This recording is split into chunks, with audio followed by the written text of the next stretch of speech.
नमस्कार दोस्तों, स्वागत है मेरी एक और नई वीडियो में। आज हम इस वीडियो में चर्चा करेंगे उन इम्पोर्टेंट टॉपिक्स के बारे में जो आपके अपकमिंग जितने भी एग्जाम्स लगे हुए हैं। एसएससी के, सीएचएसएल का आने वाला है, दिल्ली पुलिस के 3 फॉर्म आ गए हैं, तीनों फॉर्म आपको भरने चाहिए।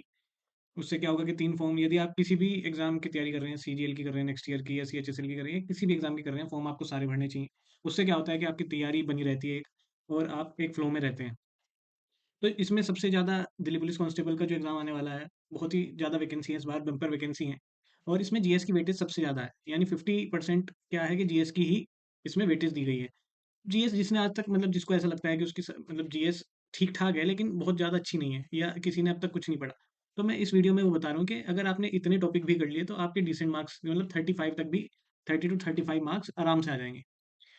जीएस में होता क्या है, किस-किस उस टॉपिक से क्वेश्चन पूछते हैं, किस-किस सब्जेक्ट से क्वेश्चन पूछते हैं, हिस्ट्री से पूछते हैं, पॉलिटी से पूछते हैं, लगभग मतलब मान लो कि 10 सब्जेक्ट हैं, अगर ये 10 सब्जेक्ट मिला के अगर जीएस बनती है, तो हर एक से 5 क्वेश्चन मान लो, यानी हर सब्जेक्ट की 5-5 क्वेश्चन की वेटेज मान लो।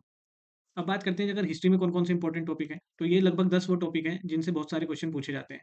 पहला टॉपिक है इंडस वैली सिविलाइजेशन। इससे बहुत सारे क्वेश्चन बनते हैं कि इंडस वैली सिविलाइजेशन कब आया था, मतलब कौन से इसकी टाइमलाइन क्या थी, या लोथल किसने डिस्कवर करा था, हड़प्पा किसने डिस्कवर करा था, मोहनजोदड़ो किसने डिस्कवर करा था।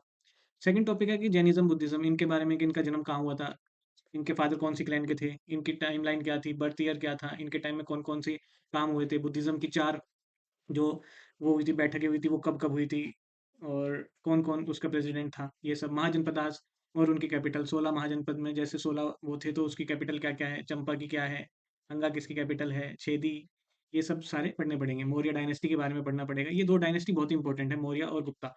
इन दोनों के बारे में आपको विस्तार से पढ़ लेना चाहिए, और ये सारे टॉपिक वो हैं कि आप इन्हें एक पेपर पे लिखो, और डेली मान लो चाहे हिस्ट्री के आज 4 टॉपिक करने हैं, तो उनके आगे टिक लगा दो।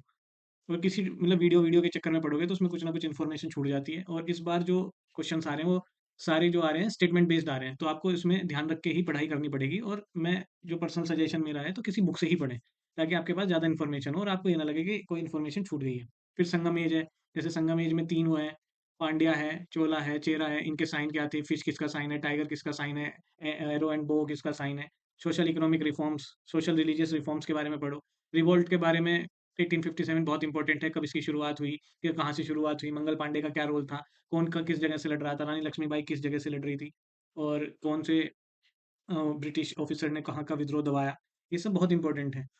गवर्नर जनरल एंड वाइसरॉयज़ के बारे में भी पढ़ना पड़ेगा। ये बहुत इंपॉर्टेंट टॉपिक है कि वर्नाकुलर एक्ट कब आया, प्रेस एक्ट कब आया, किसने उसको दोबारा से लागू करा, या फिर जनगणना पहली बार किसके काल में हुई। ये सब बहुत इंपॉर्टेंट, मतलब ये मोस्ट इंपॉर्टेंट टॉपिक है, जिसने आज तक अभी तक मतलब जिसने बहुत ज़्यादा अच्छी तैयारी नहीं करी जीएस की, वो अगर इन टॉपिक को भी पढ़ लेगा, तो उसके डिसेंट क्या, मोर देन एनफ मार्क्स आ जाएँगे और सिलेक्शन तक पहुँच सकते हैं। ज्योग्राफी के मोस्ट इंपॉर्टेंट टॉपिक यही हैं कि सौरमंडल के बारे में पढ़ें, सोलर सिस्टम के बारे में। उसके इर्द-गिर्द जितनी भी डिस्कवरीज़ किसी ने करी हैं, वो पढ़ें। एस्टेरॉइड्स किसे कहते हैं, कॉमेट किसे कहते हैं, इनर प्लैनेट्स कौन से हैं, गैस प्लैनेट्स कौन से हैं, ये इन सब के बारे में पढ़ें। और अर्थ इंटीरियर वाला जो टॉपिक है, ये भी इंपॉर्टेंट है, कौन-सी गैस पाई जाती है, कौन-सी एटमॉस्फेयर में ज़्यादा गैस पाई जाती है, ऑक्सीजन कितने परसेंट है, नाइट्रोजन कितने परसेंट है, इन सब के बारे में आपको इन्फॉर्मेशन ले लेनी चाहिए, नॉलेज ले लेनी चाहिए। फिर नेक्स्ट इंपॉर्टेंट टॉपिक है इंडिया एंड इट्स लोकेशन।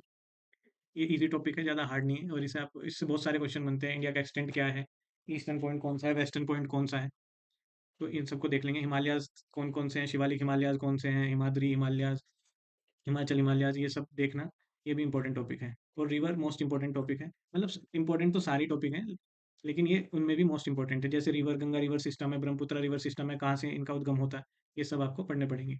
और बाकी grassland, soil and crops, crops में रबी क्रॉप्स, खरीफ क्रॉप्स, और ज़ैद क्रॉप्स कौन-कौन सी होती हैं, इन सब के बारे में अगर आप पढ़ लेंगे, तो आपको डायरेक्टली डेफिनिटली एक क्वेश्चन देखने को मिल सकता है। और आपको इस बार जो स्टेटमेंट बेस्ड क्वेश्चन आएँगे, उसमें आपको बहुत हेल्पफुल मिलेंगे ये सारे टॉपिक्स। नेशनल पार्क्स पढ़ सकते हैं, कौन-सा कहाँ पे है।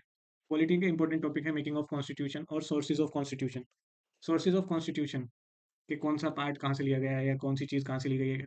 जैसे कि आपको पता होगा कि हमारा कॉन्स्टिट्यूशन बहुत सारी जगह से चीज़ें ले लेके हमने बनाया है।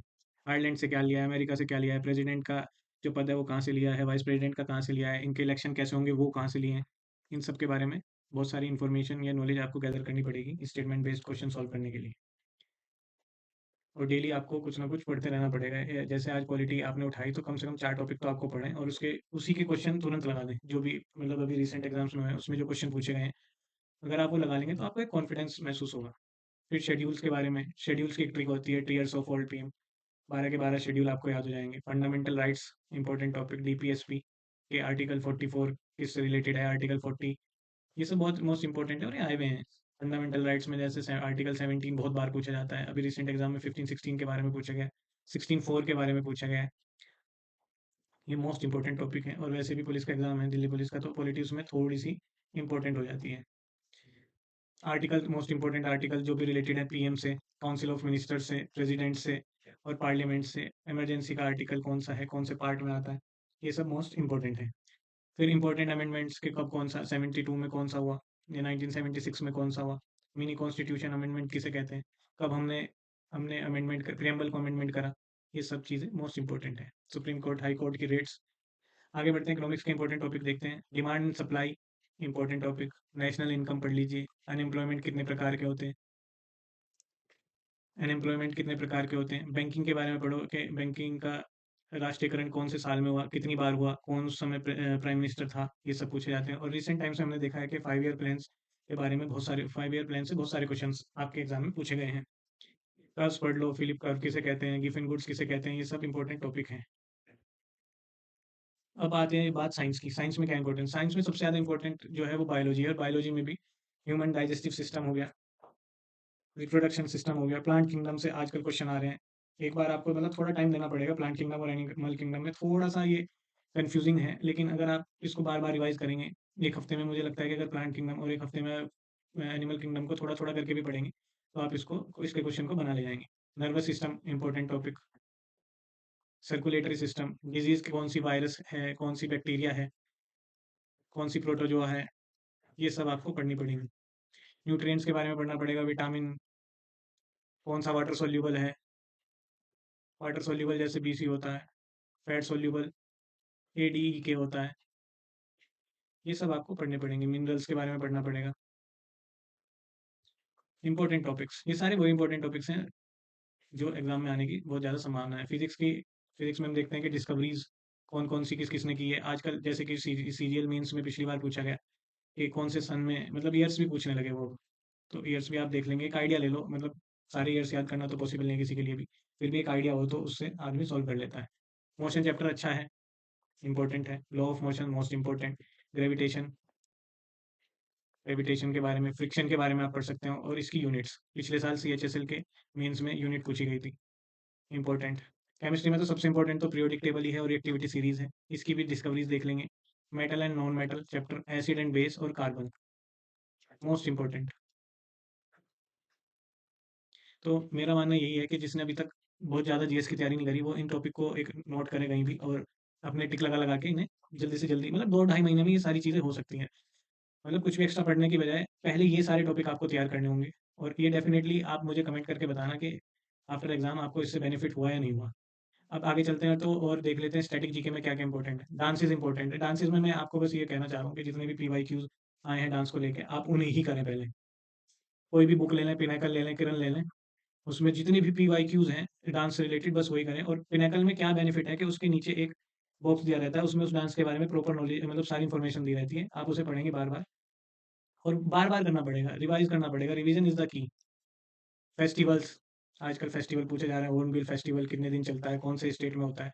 म्यूजिशियन घराने आजकल आ रहे हैं, म्यूजिशियन में भी इसमें जो रिसेंट जिनकी डेथ हुई है, जैसे जाकिर हुसैन की डेथ हुई है, तो उन्हें कब पद्म विभूषण मिला, पद्म भूषण मिला, इन सब चीज़ों का आपको थोड़ा सा ध्यान रखना पड़ेगा, करंट अफेयर से रिलेट करके पढ़ना पड़ेगा।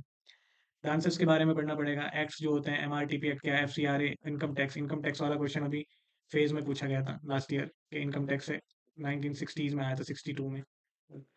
बुक्स के बारे में, बुक्स भी दो हिस्सों में तोड़ के पढ़नी पड़ेंगी, एक करंट अफेयर्स में कौन कौन सी बुक्स हैं, और आपकी ओल्ड कौन सी बुक है, या पीएम ने कौन सी बुक रिसेंट टाइम्स में लिखी है, पुराने पीएम्स ने कौन सी बुक्स लिखी हैं, या इंदिरा गांधी ने और सरोजिनी नायडू की कौन सी बुक है, महात्मा गांधी जी ने कौन सी बुक लिखी है, ये सब। और awards and honours current affair में ये आता है मोस्टली। करंट अफेयर में सबसे इंपॉर्टेंट अवार्ड्स एंड ऑनर्स ही है।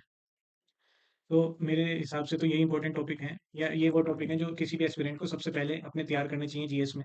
और इससे क्या होगा कि जब आप मॉक टेस्ट देते हैं उसमें भी आपका जो मार्क्स हैं डेफिनेटली वो बूस्ट करेंगे, और आपको डेफिनेटली बेनिफिट। मॉक में अच्छे मार्क्स आने के बाद इंसान को कॉन्फिडेंट फील होता है, और वो डेफिनेटली एग्जाम में आपको हेल्प करता है। आज की वीडियो में इतना ही रखते हैं। Thank you so much.